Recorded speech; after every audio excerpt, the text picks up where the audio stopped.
മണലിട്ട road എങ്ങനെയാണ് നമ്മൾ സ്റ്റുഡൻസിനെ പഠിപ്പിക്കുന്നത് നോക്കൂ. മണലിട്ട റോഡ് സാധാരണ ഒരു സേ ലെവലിൽ നിൽക്കുന്ന സ്റ്റുഡൻസിന് ഇതൊക്കെ പഠിച്ചു വെക്കാൻ വളരെ ബുദ്ധിമുട്ടായിരിക്കും. ഇതൊന്നും മാത്രമല്ലല്ലോ, എത്ര ഇങ്ങനെ പഠിക്കാണ്ട്. കാരണം ഒരുപാട് സ്റ്റുഡൻസ് കേരളത്തിന്റെ അങ്ങോളം ഇങ്ങോളം നമുക്ക് അതിനകത്ത് സ്റ്റുഡൻസ് ഉണ്ട്. അവർ പറഞ്ഞ കാര്യമാണ് ഓഫ്ലൈനിനേക്കാളും ബെറ്റർ ആയിട്ട് ഫീൽ ചെയ്തു ഓൺലൈനിലെ ക്ലാസ് നമ്മുടേതെന്ന്. അപ്പം ആ ഒരു ഫീല് നമ്മൾ കൊടുക്കുന്നത് ഇങ്ങനെ ക്ലാസ് എടുക്കുന്നതുകൊണ്ടാണ്. ഹലോ ഡിയേഴ്സ്, നിങ്ങൾ +2 സേ എക്സാം എഴുതാൻ പോകുന്ന ഒരു സ്റ്റുഡന്റ് ആണെങ്കിൽ ഈ വീഡിയോ നിങ്ങൾ മസ്റ്റ് ആയിട്ടും കണ്ടിരിക്കണം എന്നുള്ളതാണ്. കാരണം നിങ്ങൾക്ക് വളരെ യൂസ്ഫുൾ ആകുന്ന ഒരുപാട് കാര്യങ്ങളാണ് നമ്മൾ ഈ വീഡിയോയിൽ ഡിസ്കസ് ചെയ്യുന്നത്. സോ എങ്ങനെയാണ് നമുക്ക് വളരെ ലോ സ്കോറിൽ നിന്നും സ്റ്റുഡൻസിനെ കുറഞ്ഞ സമയത്തെ ക്ലാസ്സുകൾ കൊണ്ട് ഇത്രയും ഒറ്റയടിക്ക് തന്നെ 28 അല്ലെങ്കിൽ 29 മാർക്കിലോട്ടൊക്കെ എത്തിക്കാൻ സാധിക്കുന്നത്? അതും ഫിസിക്സ് പോലുള്ള ഡിഫിക്കൽട്ട് ആയിട്ടുള്ള ഒരു സബ്ജക്റ്റിൽ. മാത്രമല്ല പഠിക്കാൻ വളരെ ബുദ്ധിമുട്ടിയിരുന്ന അവർക്ക് അവരുടെ +1 ഫിസിക്സ് 8 ആയിരുന്നു, +2 5 7 എങ്ങാണ്ടായിരുന്നു.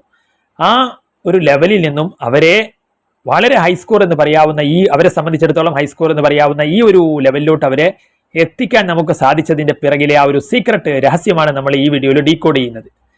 മാത്രമല്ല അവർ ഫിസിക്സും കെമിസ്ട്രിയും ഫെയിലായിരുന്നു. ആ ഒരു കുറഞ്ഞ ദിവസത്തെ ക്ലാസ്സുകൾ കൊണ്ടാണ് 29 കെമിസ്ട്രിയിലും അങ്ങനെ 28 ഫിസിക്സിലും ഒക്കെ നമുക്ക് അവരെ എത്തിക്കാൻ സാധിച്ചത്. അപ്പം അതിനകത്ത് നിങ്ങൾക്ക് സമയം ഇനിയും വൈകിയിട്ടില്ല എന്നുള്ളത് നിങ്ങൾ മനസ്സിലാക്കുക. 10ൽ കൂടുതൽ ദിവസം നിങ്ങൾക്ക് മുമ്പിലുണ്ട്. അപ്പൊ അതിനകത്ത് വളരെ കുറഞ്ഞ സമയം കൊണ്ടാണ് നമുക്ക് അവരെ ഈ ഒരു സ്കോറിലോട്ട് എത്തിക്കാൻ സാധിച്ചിട്ടുള്ളത്. സോ അതിലോട്ട് വരുമ്പം അതിനകത്ത് നിങ്ങൾ ഈ ഒരു വീഡിയോയിൽ എങ്ങനെയാണ് നമ്മൾ സ്റ്റുഡൻസിനെ പഠിപ്പിക്കുന്നത്, എന്തുകൊണ്ടാണ് നമുക്ക് റിസൾട്ട് കിട്ടുന്നത് എന്ന് നിങ്ങൾ മനസ്സിലാക്കി കഴിഞ്ഞാൽ നമ്മുടെ ബാച്ചിൽ നിങ്ങൾക്ക് ജോയിൻ ചെയ്യാൻ താല്പര്യമുണ്ടെങ്കിൽ നിങ്ങൾക്ക് ഈ ഒരു നമ്പറിൽ എന്ത് ചെയ്യാം, നമ്മളെ കോൺടാക്ട് ചെയ്യാവുന്നതാണ്. മാത്രമല്ല അതിനകത്ത് നിങ്ങൾക്ക് വളരെ കുറഞ്ഞ ഫീസിൽ പഠിക്കുവാനുള്ള ഓപ്ഷൻസ് ഇപ്പോൾ അവൈലബിൾ ആണ്. സോ നിങ്ങൾ മനസ്സിലാക്കുക, നിങ്ങളുടെ 1 ഇയറുമായിട്ട് കമ്പയർ ചെയ്യുമ്പോൾ നിങ്ങൾക്ക് ഈ വർഷം ക്ലിയർ ചെയ്യാൻ സാധിച്ചില്ലെങ്കിൽ, സേ എന്ന് പറഞ്ഞാൽ സേവ് ഇയർ എന്ന ഒരു വർഷം സേവ് ചെയ്യാനാണ്. അപ്പം നിങ്ങൾ റിസ്ക് എടുക്കരുത് എന്നുള്ളതാണ്. കാരണം നിങ്ങൾക്ക് ഈ 1 ഇയർ നിങ്ങൾക്ക് അതിനകത്ത് ഇത്തവണ ക്ലിയർ ചെയ്യാൻ സാധിച്ചില്ലെങ്കിൽ പിന്നെ നെക്സ്റ്റ് ഇയർ പബ്ലിക് എക്സാമിന്റെ കൂടെയായിരിക്കും എഴുതേണ്ടി വരിക. ആ എക്സാമിന്റെ സ്റ്റാൻഡേർഡ് ലെവൽ കൂടിക്കഴിഞ്ഞാൽ കാര്യങ്ങൾ ബുദ്ധിമുട്ടാകും. പിന്നെ 1 ഇയർ വലിയ ഒരു ഗ്യാപ്പാണ്. അത് മാത്രമല്ല ഒരുപാട് പഠിച്ചതൊക്കെ മറന്നു പോയിട്ടുണ്ടാവും, വീണ്ടും പഠിക്കേണ്ടതായിട്ട് വരും. അപ്പം മണലിട്ട റോഡ് എങ്ങനെയാണ് നമ്മൾ സ്റ്റുഡൻസിനെ പഠിപ്പിക്കുന്നത് നോക്കൂ. മണലിട്ട റോഡ്, മണൽ എന്ന് പറഞ്ഞാൽ എന്താണ്? സാൻഡ് മേയേഴ്സ് റിയാക്ഷൻ ആണ്. കെമിസ്ട്രിയിൽ വളരെ ഇമ്പോർട്ടന്റ് ആയിട്ട് എക്സാമിന് ചോദിക്കുന്ന ഒരു റിയാക്ഷൻ ആണ് സാൻഡ് മേയേഴ്സ് റിയാക്ഷൻ. അപ്പൊ നമ്മൾ പഠിപ്പിക്കുന്നു മണലിട്ട റോഡ്, സാൻഡ് മണല്. മണലിട്ട റോഡിൽ ബെൻസ് കാർ എന്ന് പറഞ്ഞാൽ ബെൻസീനാണ്. അപ്പൊ ബെൻസീൻ ഇങ്ങനെ വരയ്ക്കാൻ എല്ലാവർക്കും അറിയില്ലേ?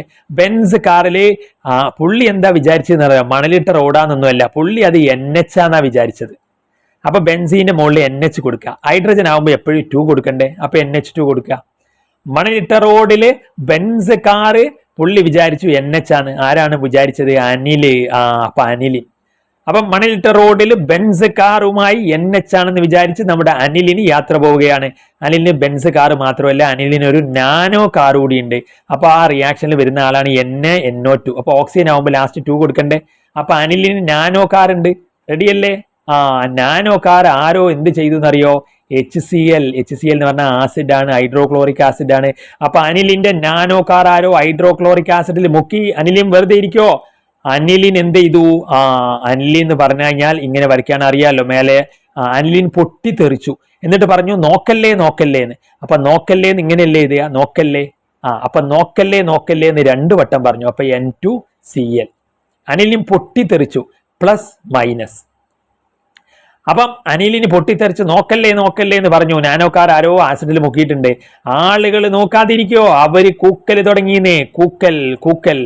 അപ്പൊ കൂക്കൽ ഇങ്ങനെയല്ലേ? അതെന്താണെന്നറിയോ? Cuprous chloride, Cu2Cl2. അപ്പൊ ഈ HCl വീണ്ടും ഇവിടെ തന്നെ എഴുതി വെക്കുക. അങ്ങനെ ഈ കൂക്കലൊക്കെ കേട്ടപ്പോ അനിലിനാകെ എന്തായി എന്നറിയോ? അനിലിനാകെ കല്ല് പോലെയായി. അപ്പൊ കല്ല് ഇങ്ങനെയല്ലേ എഴുതിയ? കല്ല്. അപ്പൊ അതിവിടെ എഴുതി വെക്കുക, കല്ല്, Cl. അപ്പം ഇതിനകത്ത് നിങ്ങൾ സാധാരണ ഇപ്പം തിയറി പഠിക്കുമ്പോൾ നിങ്ങൾ പലപ്പോഴും എൻ്റെ സ്റ്റുഡൻസ് അപ്പൊ ഈ രീതിയിലാണ് നമ്മുടെ അതിനകത്ത് കോഡുകളും ട്രിക്കുകളും ഒക്കെ വെച്ച് സ്റ്റുഡൻസിനെ പഠിപ്പിക്കുന്നത്. അതുകൊണ്ട് തന്നെയാണ് നമുക്ക് ആ റിസൾട്ടിലോട്ട് കിട്ടുന്നതും. ഇനി ഇതിനകത്ത് വീഡിയോ നിങ്ങൾ നിർത്തി പോകരുത്, ആയിട്ടില്ല, ഇനിയും കുറച്ച് കാര്യങ്ങളോട് ഇതിനകത്ത് പറയാനുണ്ട്. അപ്പം നോക്കൂ, നിങ്ങൾ സാധാരണ ഇപ്പൊ തിയറി ക്ലാസ്സിൽ നിങ്ങൾ കേൾക്കുക എങ്ങനെയാണ്? എന്താണ് പറയാ?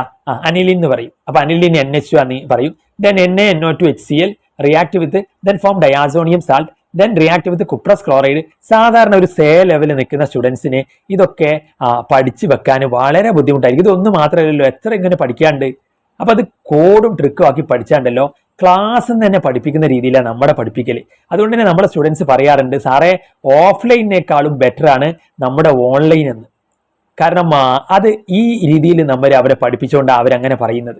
കാരണം ഒരുപാട് സ്റ്റുഡൻസ് കേരളത്തിന്റെ അങ്ങോളം ഇങ്ങോളം നമുക്ക് അതിനകത്ത് സ്റ്റുഡൻസ് ഉണ്ട്. അവർ പറഞ്ഞ കാര്യമാണ് ഓഫ്ലൈനിനേക്കാളും ബെറ്റർ ആയിട്ട് ഫീൽ ചെയ്തു ഓൺലൈനിലെ ക്ലാസ് നമ്മുടേതെന്ന്. അപ്പം ആ ഒരു ഫീല് നമ്മൾ കൊടുക്കുന്നത് ഇങ്ങനെ ക്ലാസ് എടുക്കുന്നതുകൊണ്ടാണ്. അപ്പൊ ഇനിയും നിങ്ങൾക്ക് സമയം വൈകിയിട്ടില്ല, ബാച്ചിൽ ജോയിൻ ചെയ്യാൻ സമയമുണ്ടെങ്കിൽ, ബാച്ചിൽ ജോയിൻ ചെയ്യാൻ താല്പര്യമുണ്ടെങ്കിൽ നമ്മുടെ നമ്പറിൽ നിങ്ങൾ കോൺടാക്ട് ചെയ്യുക. അപ്പൊ ഒന്നുകൂടി നമ്മൾ പറഞ്ഞു നോക്കിയാലോ, ഇപ്പോഴും നിങ്ങൾക്ക് മനസ്സിലാവും ആ ഒരു കോഡിന്റെ എഫക്റ്റീവ്നെസ് എന്താണ്. മണലിട്ട റോഡ്, അപ്പൊ sand mayor. Benz car, benzene. NH ആന്ന് വിചാരിച്ചു, അപ്പൊ ഹൈഡ്രജന് 2 കൊടുക്കുക. ആര്? അനിലിൻ. അനിലിന്റെ ഒരു കാർ കൂടിയുണ്ട്, നാനോ കാറ്. അത് ആരോ HCl മുക്കി, ഹൈഡ്രോക്ലോറിക് ആസിഡിൽ മുക്കി. അപ്പൊ അനിലിൻ എന്തായി? അനിലിനെ പൊട്ടിത്തെറിച്ചു. നോക്കല്ലേ നോക്കല്ലേ എന്ന് പറഞ്ഞു, നോക്കല്ലേ 2 വട്ടം പറഞ്ഞു, പൊട്ടിത്തെറിച്ചു. Plus and minus. അപ്പൊ അനിലിന് ആളുകൾ നോക്കാതിരിക്കും, ആളുകൾ കൂക്കൽ തുടങ്ങി. 2 വട്ടം കൂക്കി, അപ്പം കൊടുക്കാതെ. ദെൻ HCl വീണ്ടും അവിടെ എഴുതാ. അനിലിന് ഈ കൂക്കലൊക്കെ കേട്ടപ്പോ കല്ല് പോലെയായി. അപ്പൊ ബെൻസീൻ അതേപോലെ, ബെൻസീൻ വരയ്ക്കാൻ അറിയല്ലോ, അത് അതുപോലെ വരച്ചിട്ട് കല്ല് Cl എന്ന് എഴുതാം. ഇനി എന്ത് ചെയ്യാന്നറിയോ, ലാസ്റ്റ് ഒരു ടിപ്പിക്കൽ സാൻഡ്മെയർ നിങ്ങൾ പഠിക്കണമെങ്കിൽ ഈ Cl ഉള്ളിടത്തൊക്കെ എന്താക്കാന്നറിയോ, ഇവിടെ വേണമെങ്കിൽ ബ്രോമിൻ ആവാം. അങ്ങനെ അതുകൊണ്ട് തന്നെ നമുക്ക് ജനറലി പറയാൻ വേണ്ടിയിട്ട് Cl ഉള്ളിടത്തൊക്കെ നിങ്ങളൊന്ന് മാറ്റിയിട്ട് X നാക്കി കൊടുത്താൽ മതി. Cl ഉള്ളിടത്തൊക്കെ എന്താക്കി കൊടുത്താൽ മതി? X നാക്കി കൊടുത്താൽ ടിപ്പിക്കൽ സാൻഡ്മെയർ റിയാക്ഷനായി നിങ്ങൾക്ക് സാൻഡ്മെയർ റിയാക്ഷന്റെ മാർക്കും കിട്ടും. അപ്പൊ നമ്മൾ സാധാരണ സ്റ്റുഡൻസിന് ഇതിന്റെ കാര്യങ്ങളൊക്കെ പറഞ്ഞ് തിയറി പറയും, പക്ഷെ പഠിപ്പിക്കൽ ഈ രീതിയിൽ കോഡാക്കിയിട്ട് അപ്പൊ മറക്കൂലെന്നേ. അപ്പൊ മനസ്സിലായില്ലേ എങ്ങനെയാ നമ്മുടെ സ്റ്റുഡൻസിന്? അപ്പൊ Cl ഉള്ളിടത്തൊക്കെ നമ്മളിപ്പോ എന്താക്കി? X നാക്കി കൊടുത്തു. അപ്പൊ ടിപ്പിക്കൽ സാൻഡ്മെയർ റിയാക്ഷൻ ആയി. അപ്പൊ അതുകൊണ്ടാണ് പറയുന്നത്, ചങ്കിളെ നിങ്ങൾക്ക് ഇനിയും ചാൻസ് ഉണ്ട്. നിങ്ങൾ ഈ ഒരു നമ്പറിൽ വിളിക്കുക. നിങ്ങളുടെ ഫ്രണ്ട്സോ റിലേറ്റീവ്സോ ഒക്കെ ഉണ്ടെങ്കിൽ +1 +2 ഒക്കെ ബാച്ചസ് ഉണ്ട്. സേക്ക് ഇംപ്രൂവ്മെന്റിനൊക്കെ നമുക്ക് ബാച്ചസ് ഉണ്ട്. അപ്പൊ നിങ്ങൾക്ക് അതിൽ ജോയിൻ ചെയ്യാവുന്നതാണ്. അപ്പം കേരളത്തിന്റെ അങ്ങോളം ഇങ്ങോളമുള്ള സ്റ്റുഡൻസ് നമ്മുടെ ഓൺലൈൻ ആണ് ഓഫ്ലൈനേക്കാളും ബെറ്റർ എന്ന് പറയുന്നതിന്റെ റീസൺ ഇതാണ്. അപ്പം that's all. Thanks for watching.